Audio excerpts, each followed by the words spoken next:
Mateo capítulo 13, versículo 44 al 46. Hemos estado hablando acerca del reino de Dios.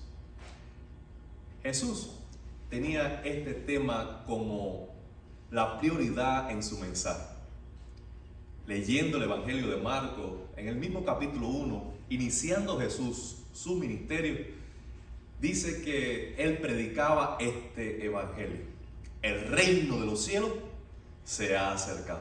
Por tanto, arrepiéntense para que sus pecados sean perdonados. El reino de los cielos era el contenido principal del Evangelio que predicaba Jesucristo. El reino se había acercado en la persona misma del rey. En el Antiguo Testamento había enviado embajadores una y otra vez, pero ahora el rey había venido en persona. Es como aquella parábola en que Jesús mismo dijo: un señor tenía tierra y rentó su tierra a unos trabajadores, y en el momento de la cosecha envió siervos suyos para buscar los frutos de la cosecha, pagaran impuestos, dieran sus diezmos, pero cada vez que el rey o el señor mandaba siervos, a todos los mataba, hasta que un día el rey dijo: enviaré a mi hijo. Y cuando vieron llegar al hijo de lejos, dijeron: ahí está el heredero, vamos a matarlo y nos quedaremos con la herencia. Jesús estaba diciendo esta parábola también para darnos a entender que Israel era la tierra de Dios y que los profetas del Antiguo Testamento habían sido enviados una y otra vez a su pueblo para que dieran frutos. Pero a los profetas negaron, rechazaron y mataron. Y que ahora el rey había enviado a su propio hijo, Jesucristo. Entonces, cuando Jesús dice el reino de los cielos se ha acercado, es que el rey mismo ha venido en persona, el heredero de todas las cosas. Y es precioso cómo cuando Jesús va a describir el reino, en qué consiste la ciudadanía en el reino, cómo comienza el reino, cómo participamos en el reino, Él no lo hace de una manera descriptiva, sino que lo hace a través de pequeñas historias. Estas historias son conocidas como las parábolas del reino, recogidas principalmente en Mateo capítulo 13. Ya nosotros hablamos de cómo se establece el reino, que es a través de la predicación de la palabra. Y está allí relatado en la parábola del sembrador. Estuvimos hablando también la semana pasada acerca de la levadura, que el reino de los cielos es semejante a la levadura, porque con eso Jesús nos está diciendo la influencia del reino. Cómo el reino comienza de manera modesta y sencilla con el Salvador en un pesebre, pero su influencia ha crecido para transformar y tocar todas las naciones, todas las culturas. Por eso en todas las lenguas se proclama que Jesucristo es el Señor. De manera sencilla, a través de la locura de la predicación del Evangelio, el reino de Dios se establece en todas las naciones. Ahora vamos a hablar del valor inestimable del reino de Dios. El valor del reino de Dios. Jesús dice: el reino de los cielos es como un tesoro escondido en un campo. Cuando un hombre lo descubrió, lo volvió a esconder y lleno de alegría fue y vendió todo lo que tenía y compró ese campo. También se parece el reino de los cielos a un comerciante que andaba buscando perlas finas. Cuando encontró una de gran valor, fue y vendió todo lo que tenía y la compró. Nosotros vemos allí que la conclusión de ambas historias es lo mismo. ¿Cuál es? Fue, vendió todo lo que tenía y compró. Es allí donde está la enseñanza principal de las parábolas, que aunque hablemos de muchas cosas en ellas, no podemos perder de vista el gran valor del reino de Dios. Un valor que no es comparado con ningún otro. Y por eso Jesús lo está comparando a un tesoro y a una perla. Ahora, en primer lugar, ¿por qué un tesoro? Era quizás casual que se encontraran tesoros en la tierra? Bueno, nosotros sabemos en primer lugar que en los bancos, como lo tenemos hoy por hoy, no existían en el tiempo del Nuevo Testamento. Entonces, si alguien quería guardar y proteger una herencia, ¿qué opciones tenía? Enterrarla. Aún nosotros tenemos abuelos, bisabuelos que enterraron en tenedores, cubiertos y vajillas de plata que habían en Cuba. ¿Se acuerdan de eso? De la generación de mí para arriba. Cuando quedaba una tierra, es decir, cuando decían una tierrita, tengo una tierrita por ahí, es decir, que tapaste con tierra algún tipo de tesoro, algún anillo, alguna joya, algún cubierto. Y así sucedía en el Nuevo Testamento. Las personas querían guardar dinero, no había billetes que guardar, sino que había objetos de valor. Y entonces se enterraba. Ahora, era común en el tiempo también de Jesús que las personas, cuando escuchaban rumores de guerra, tomaban las posesiones valiosas, iban a un lugar lejano y allí lo enterraban. Pero ¿qué sucedía? Uno, si venía la guerra y morían en la batalla, allí no había persona que reclamara el tesoro. Dos, si alguien como yo, que se le pierde una gafa, tan sencillo, entierra algo y luego se le olvida dónde lo enterró, o dice, no, voy a echar aquí unas migajitas de pan para marcar el lugar donde enterré el tesoro. Luego ese tesoro usted lo busca y no lo encuentra, lo pierde. O puede ser que en el caso de este relato, eso tenga en mente el caso hipotético en que alguien ha recibido una herencia, tiene una tierra y no sabe que allí había un tesoro, porque en tiempos anteriores alguien lo enterró.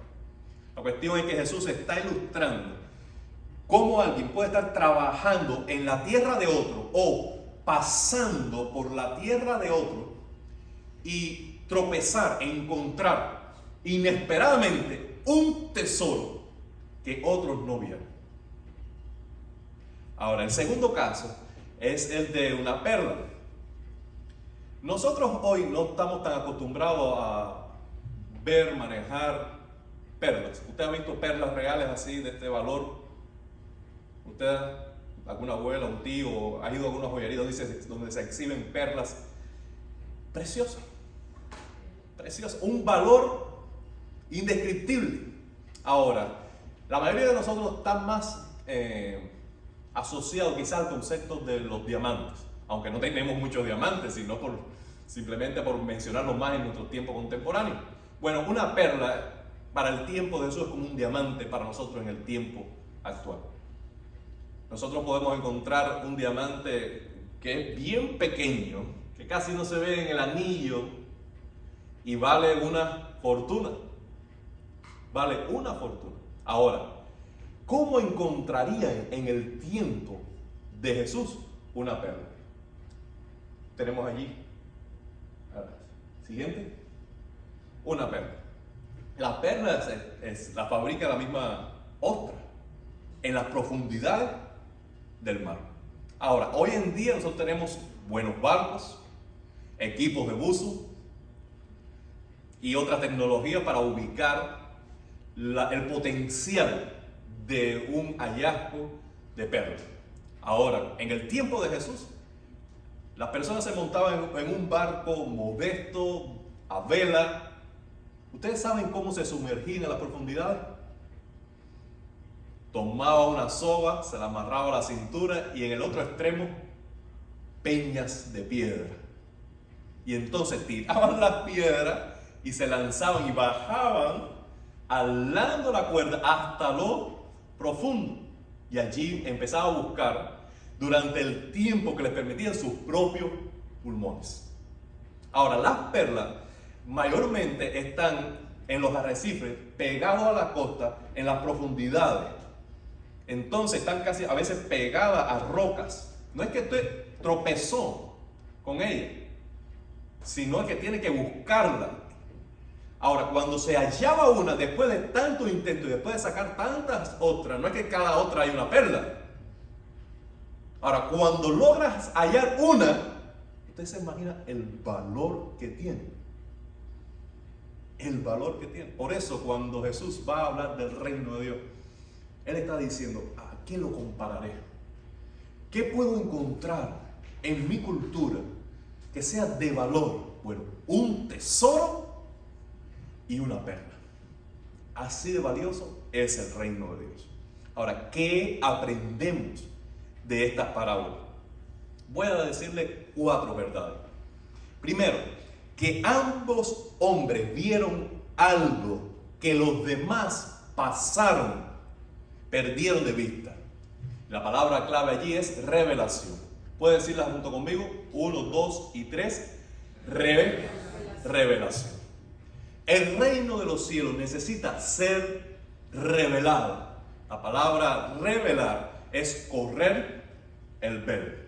Es como estamos nosotros ante una función de teatro o de un concierto, está el velo cubriendo el escenario, detrás está toda la plataforma, está todo el diseño, a nuestra vista está todo oculto, y cuando se corre el velo y comienza la sinfonía, viene la maravilla que estaba oculta a nuestros ojos. Bueno, el reino de los cielos, para descubrirlo, necesita ser revelado. Este hombre estaba buscando hasta que lo encontró. No estaba a la mano. Aquel otro tropezó con el tesoro, pero que estaba cubierto a la vista de otros. Entonces, Jesús nos enseña en todos los evangelios que para encontrar el reino de Dios, para apreciarlo, para entrar en el reino, Dios tiene que hacer una obra extraordinaria en nuestros ojos. Porque todos podemos ver el mismo cuadro, pero todos lo apreciaremos de maneras diferentes. Ahora, el Cristo vino a Israel y multitudes enteras estaban escuchándolo. Multitudes enteras lo estaban viendo. Muchos comieron con él. Muchos asistieron a la misma sinagoga. Pero no todos vieron en él la gloria de Dios. No todos vieron en él al Hijo de Dios, el Salvador de su propia vida. Para que esto ocurriera, Dios mismo tenía que abrir los ojos. Por eso en Mateo capítulo 11, versículo 27, Jesús dice: mi Padre me ha entregado todas las cosas. Nadie conoce al Hijo sino el Padre. Y nadie conoce al Padre sino el Hijo, y aquel a quien el Hijo lo quiera revelar. Amado hermano, si Dios no toma la iniciativa de darse a conocer, no hay quien lo encuentre. ¿Usted entiende eso? Porque nosotros tenemos delante un Dios que es trascendente, que no habita en ninguna casa ni en ningún templo. Un Dios que es espíritu, que no podemos hallar por apreciación de nuestra vista. Un Dios que es santo, que se aparta de todo lo que es pecaminoso. Entonces, ¿cómo nos es posible a nosotros conocer a Dios, encontrar a Dios, valorar a Dios como Él es digno de ser estimado? ¿Cómo? Solo si Él se da a conocer. Solo si el Hijo lo da a conocer, porque nadie conoce al Padre debidamente, profundamente, en la justa medida, sino Cristo. Ahora, lo extraordinario es esto, que el Hijo lo quiere dar a conocer a toda persona. A toda persona. Por eso dice en el capítulo 1 de Juan que a Dios nadie lo vio jamás, pero el Hijo que estaba en el seno del Padre, Él lo ha dado a conocer.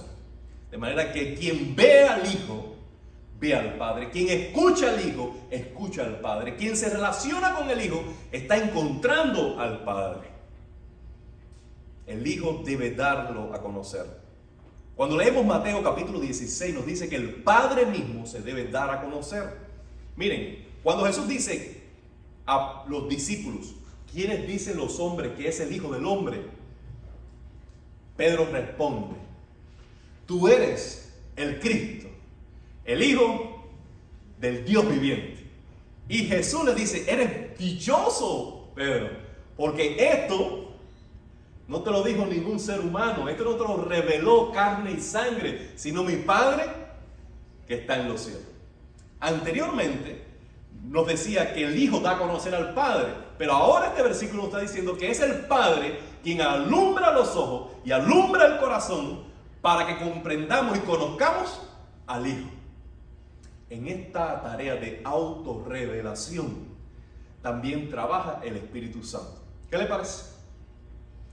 Miren lo que dice, pueden buscar ustedes si quieren según primera carta a los Corintios, capítulo 2. Capítulo 2. Del 6 en adelante. Dice así: en cambio, hablamos con sabiduría entre los que han alcanzado madurez, pero no con la sabiduría de este mundo, ni con la de los gobernantes, los cuales terminarán en nada. Más bien exponemos el misterio de la sabiduría de Dios, una sabiduría que ha estado escondida. Y debe subrayar eso. La sabiduría de Dios ha estado escondida. Y que Dios ha destinado para nuestra gloria desde la eternidad. Ninguno de los gobernantes de este mundo la entendió, porque de haberla entendido no habrían crucificado al Señor de gloria. Ahora, déjame hacer una pequeña nota en estos versículos. Dice que la sabiduría de Dios estaba escondida. En este caso nosotros podemos decir que estaba escondida en Cristo. Muchos dialogaron con Cristo y no comprendieron cuánta sabiduría había en sus enseñanzas. Estaba escondido. Sin embargo, dice más adelante: ahora bien, Dios nos la ha revelado por medio de su Espíritu, porque el Espíritu lo examina todo, hasta las profundidades de Dios.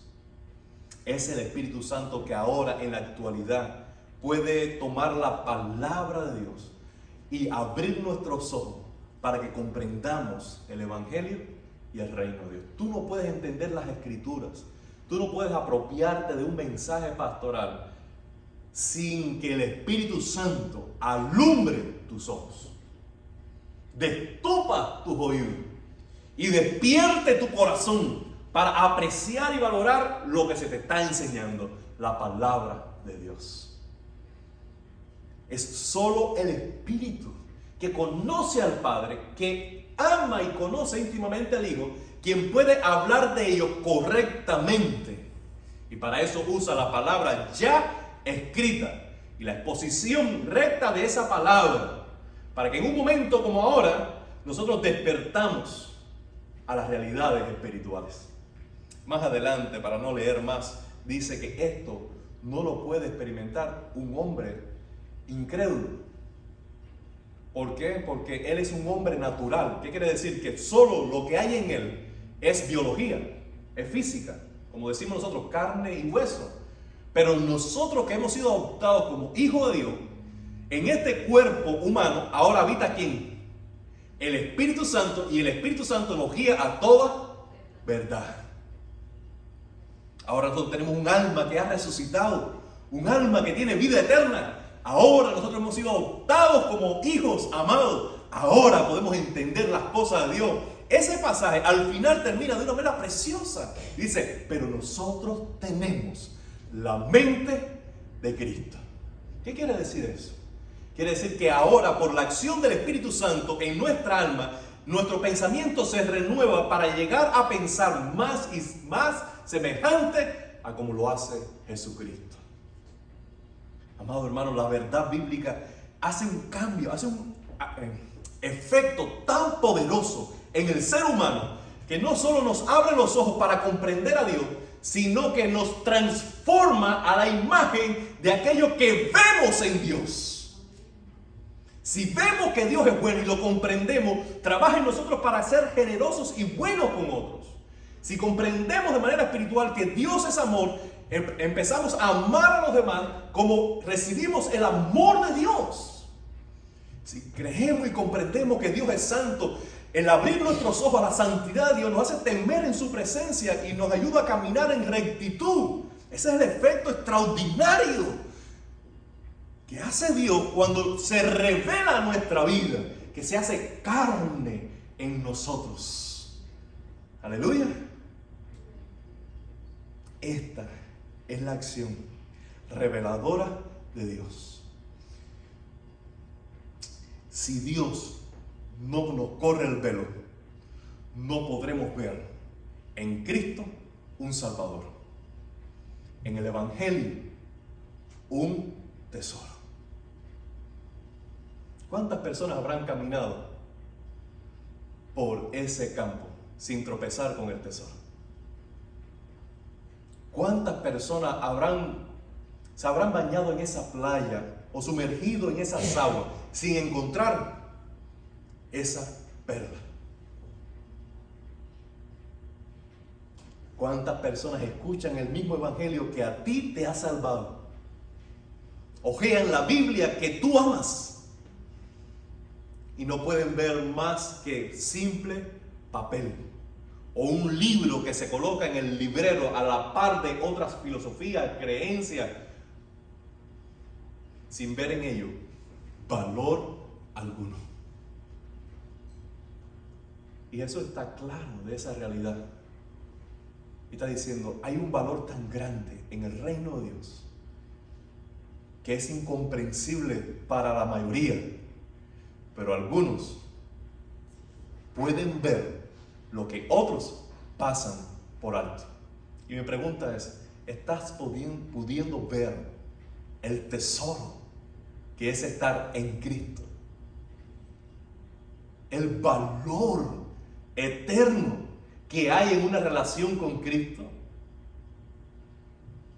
La segunda verdad que quiero compartirles es que ambos hombres entendieron que no había forma de obtener el tesoro sin arriesgarlo todo.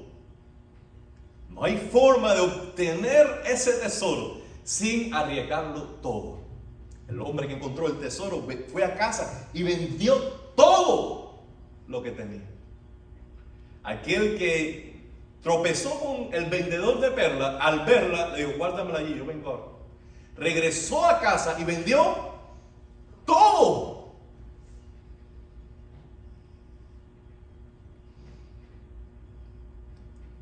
Amado hermano, Jesús en el Evangelio de Lucas tiene dos relatos que nos hablan del costo de seguirlo a Él. El primero está en el capítulo 9. Jesús dice que estaba caminando y alguien en el camino le dijo, Señor, te seguiré donde quiera que vayas. Y Jesús le dice, las zorras tienen sus cuevas, las aves de los cielos tienen sus nidos, pero el Hijo del Hombre no tiene dónde recostar su cabeza. Le dijo a otro, sígueme. Y ellos le dijeron, Señor, déjame que primero entierra a mi padre. Lo que está diciendo es, déjame acompañar a mi papá. Cuando mi papá muera, entonces te seguiré.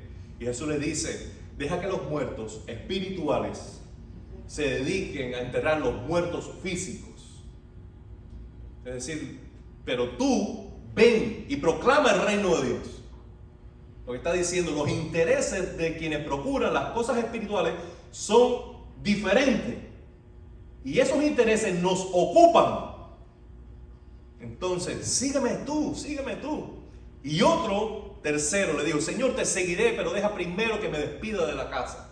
Ustedes saben que la despedida en el tiempo del Nuevo Testamento, eso era una fiesta que no tenía para cuándo terminar. Y cuando llegaba el momento de la despedida, si el viejo, en el sentido amoroso y cariñoso, del padre de casa dice, ¿sabe qué, hijo? ¿Por qué no te queda un día más? Y ahora matamos la gallina, ya comimos res, ya comimos cerdo, ahora comimos una gallinita, y tú sabes, tú verás que mañana será un mejor día.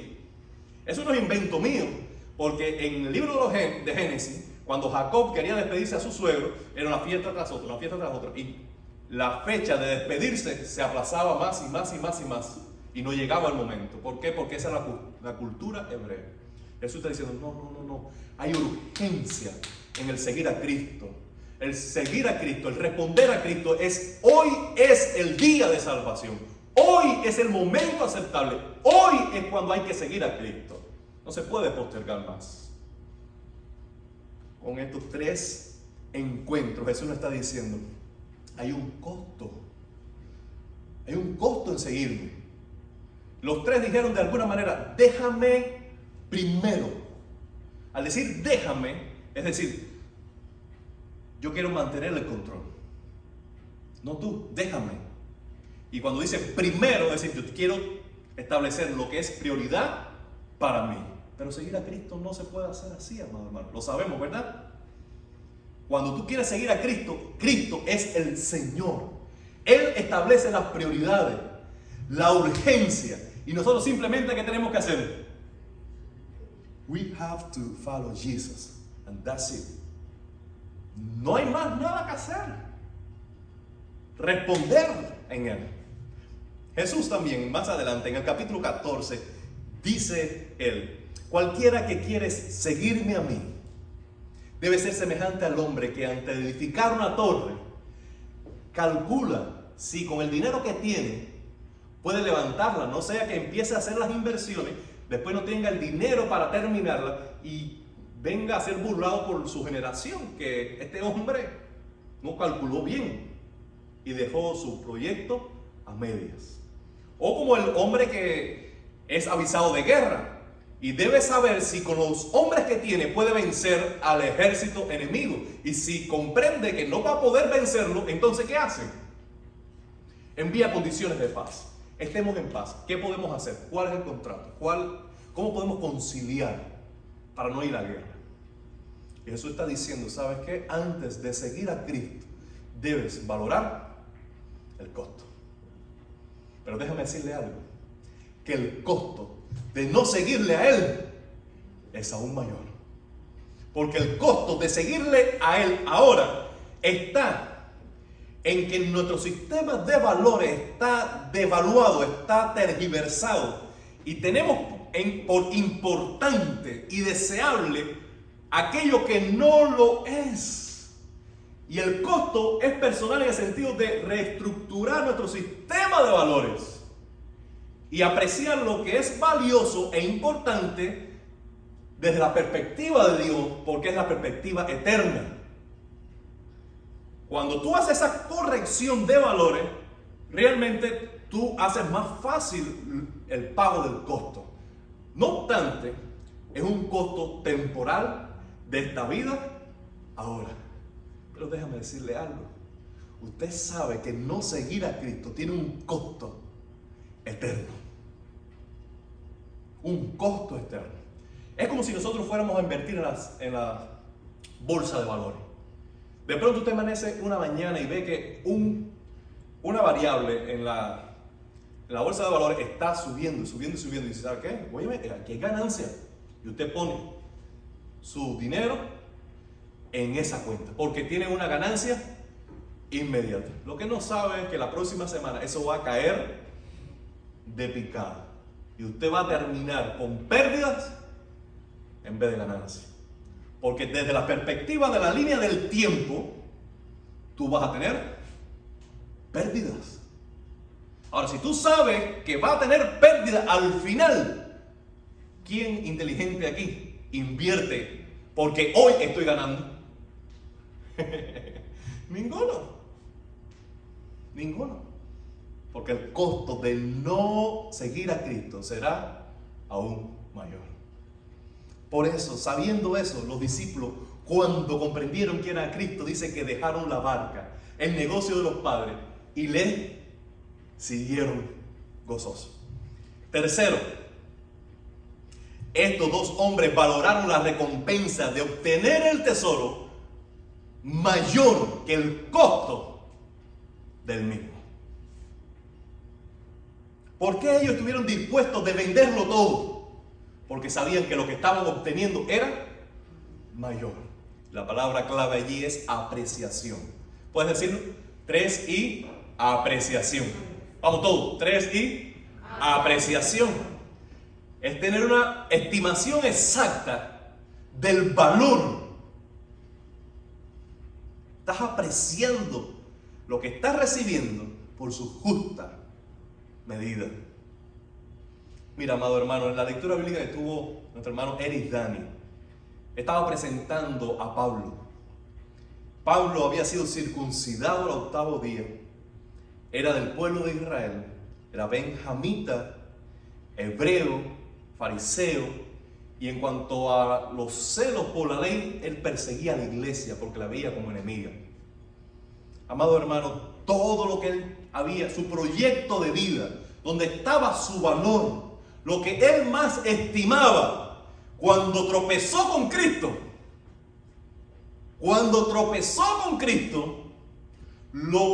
su gloria, los beneficios de su carrera, sus credenciales, no de un fin de semana, sino de años, los trofeos que él tenía de una vida entera invertidos allí, cuando tropezó con Cristo, un día, un momento, en un instante, él entró en una crisis y dijo, ¿sabes qué?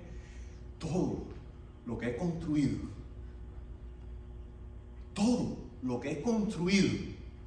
no tiene ningún valor ahora que conozco a Cristo.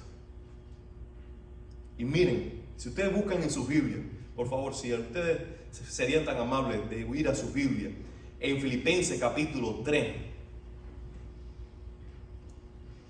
Filipenses capítulo 3.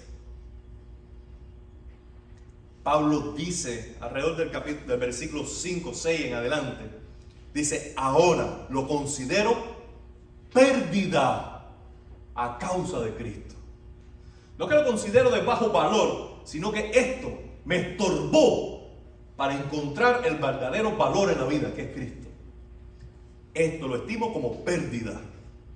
Más adelante dice, todo lo considero pérdida por razón del incomparable valor de conocer a Cristo. Más adelante dice, lo he perdido todo y lo tengo por estiércol, por basura. Más adelante, para el versículo 10 dice, lo he perdido todo a fin de conocer a Cristo. Amado hermano, el orgullo, la vanagloria de la vida, dice Pablo, eso es pérdida. Cuando lo comparo con Cristo, es caca. Y todo esto lo valoro así, porque el deseo más grande de mi corazón es conocer a Cristo. Y cualquier cosa que se interponga en esta relación con Él, lo desecho, lo boto, lo reubico, porque lo más importante es Cristo y mi relación con Él y mi identidad y compromiso hacia Él. Hermano, pero para hacer eso, nosotros tenemos que conocer a Cristo.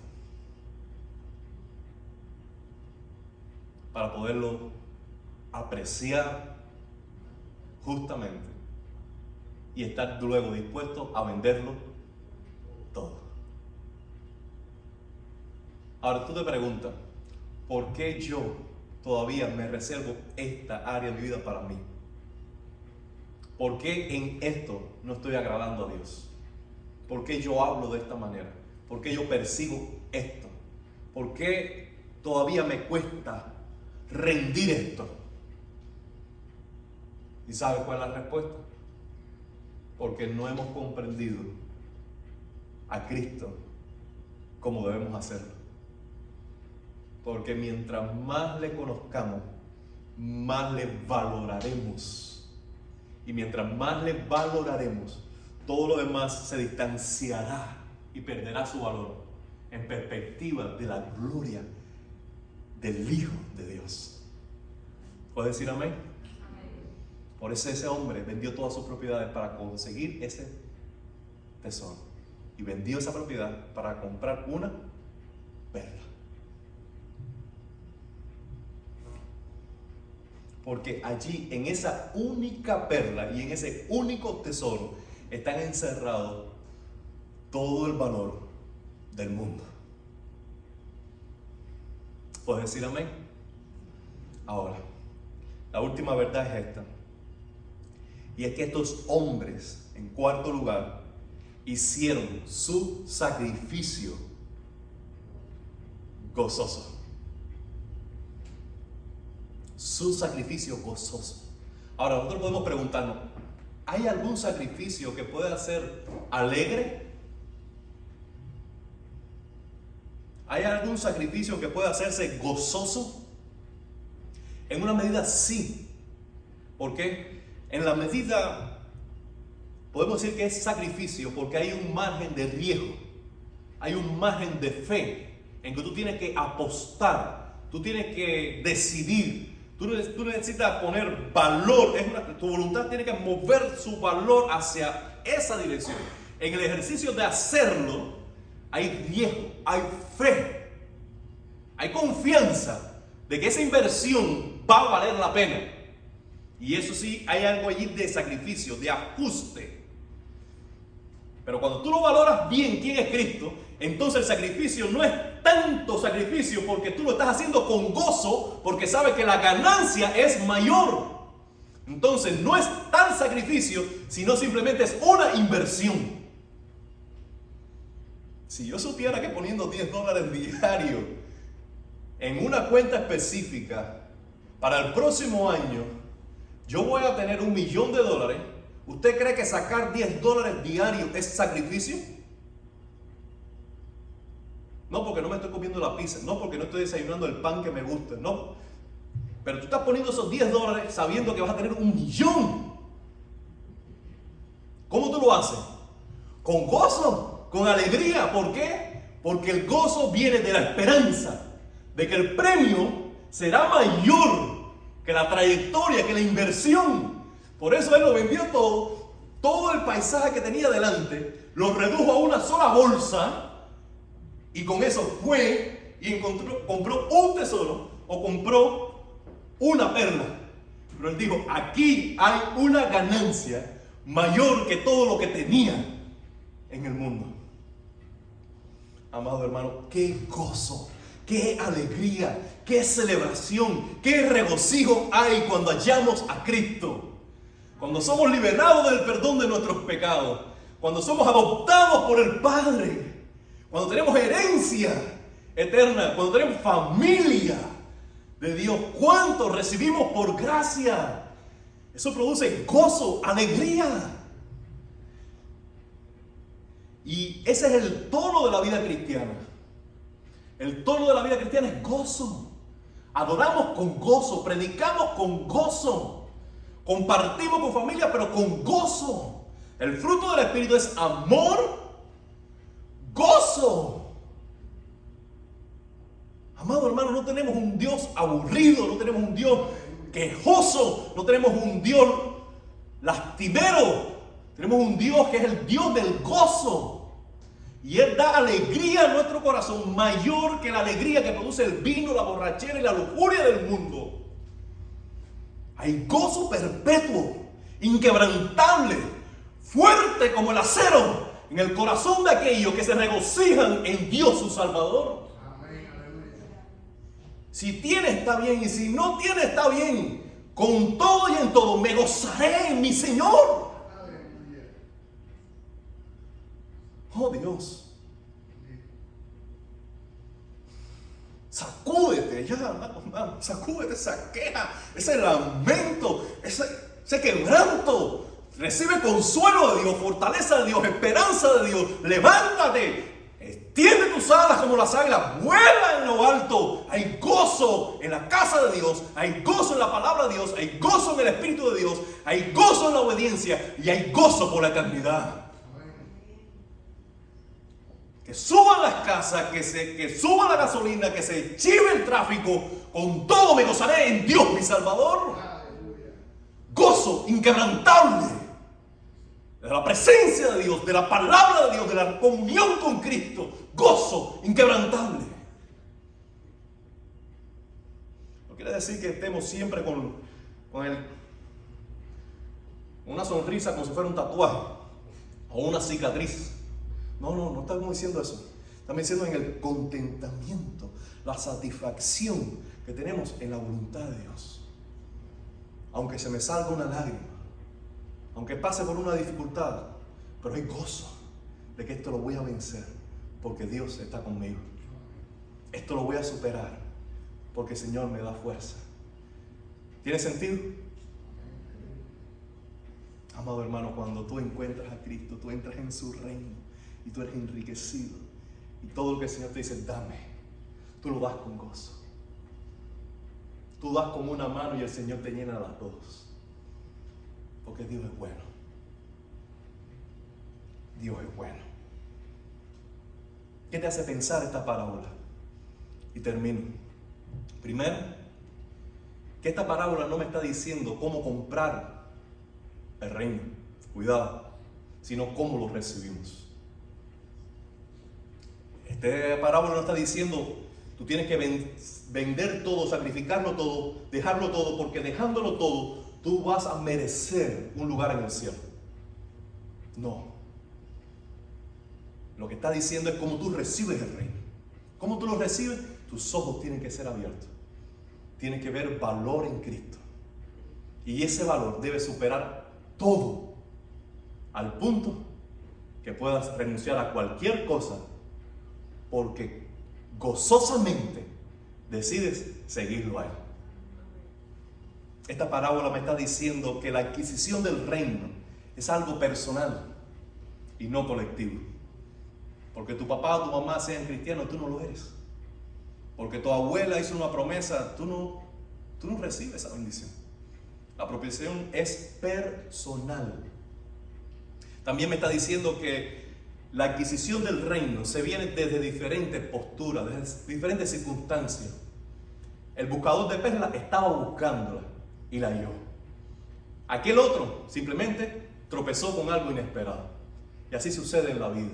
Hay muchas personas que tienen sed de Dios, sed de algo trascendental. El Espíritu Santo le ha inquietado con algo y está buscando y buscando y buscando hasta que un día encuentra a Cristo. Pero hay otros que no.